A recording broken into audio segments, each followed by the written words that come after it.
Hey, Homestead Prepper. This is going to be a review of the Eastwood 100-pound, 110-pound pressure blaster.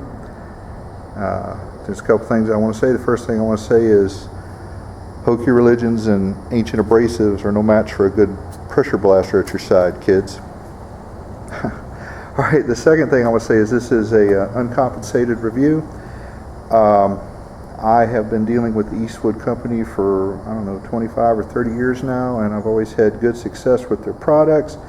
I know a lot of people say this is the ubiquitous sandblaster that Harbor Freight sells and everybody sells. Well, that may be so, I don't know, but this thing I know has worked good for me, and the only negative thing that I will say about it, and I don't know if it's their fault or if it's the clamp's fault, but this hose came off while I was using it. So I tightened that connector up right there, that hose clamp, and it still came off again. So my solution was to put some tie wraps on here, and I've got a tie wrap on that, and that has kept that thing from coming off. I was saying about, I wanted to go get another hose clamp, but I was in the middle of this job I'm working on and I didn't do it. So, but basically what I'm doing is I'm sandblasting the inside of the shipping container, and you can see the rust on here, and we did have a leak like right over there, a small one, but this rust and the rest of this rust was caused by condensation because the container was not properly vented. So just show you a little bit of this. Yeah, it looks pretty nasty, but it's just surface rust. You can see right here where the blaster has taken off that rust. I'm going to put some Osfo, or I can't think of what that other stuff is called on here.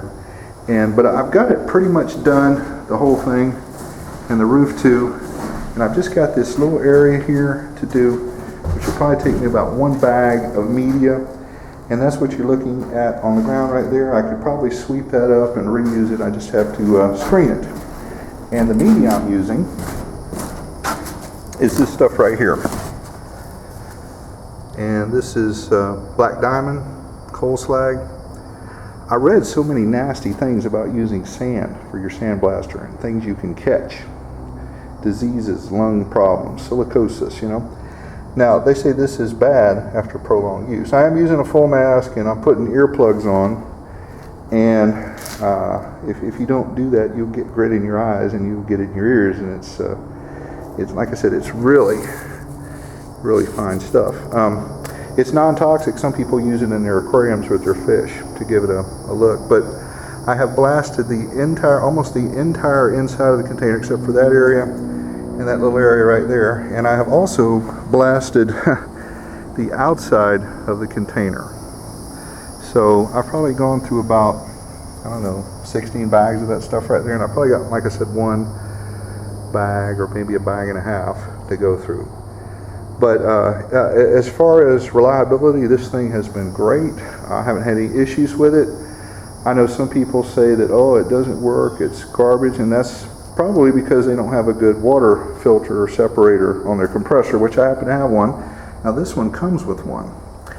And the other blogs say, oh, this right here wears out after a couple minutes. Well, like I said, guys, this is a 40-foot shipping container, and I have been through many bags of that stuff right there, and it's just now starting to wear out. It'll still close if you pop it. So let me fill this thing up right here, and I'll show you a little bit how easy it knocks that rust off of there. I'm not going for, shiny new metal on this thing.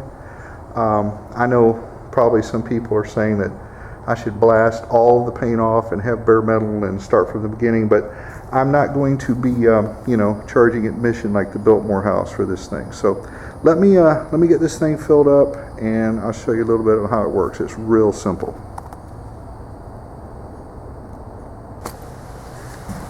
Okay, this just unspins like this. Put that in like that.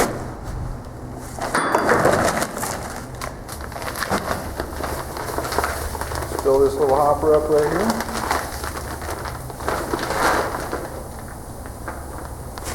It doesn't go in as fast as you can pour it in. Not through that funnel anyway. know this is pretty exciting, watching blast media being dumped in a pressure blaster. So I'll edit some of this out.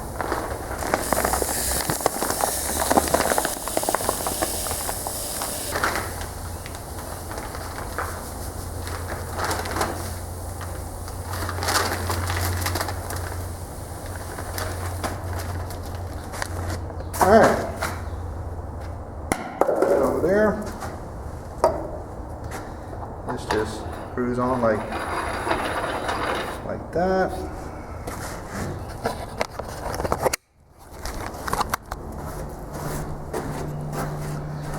You've got an adjustment down there. What I would do is cock this one probably about just a little bit, probably about that much. Turn this handle on and you turn this handle and we now got pressure and it's ready to go.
Okay, well you can see it just knocked that rust right off of there, just mainly just surface rust.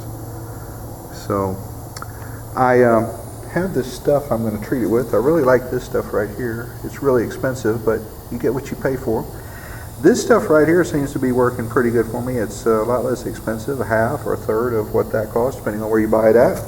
And what I do is I just put it in a little spray bottle like this. I've already sprayed some right there, and it will turn the rust black, and it will convert it.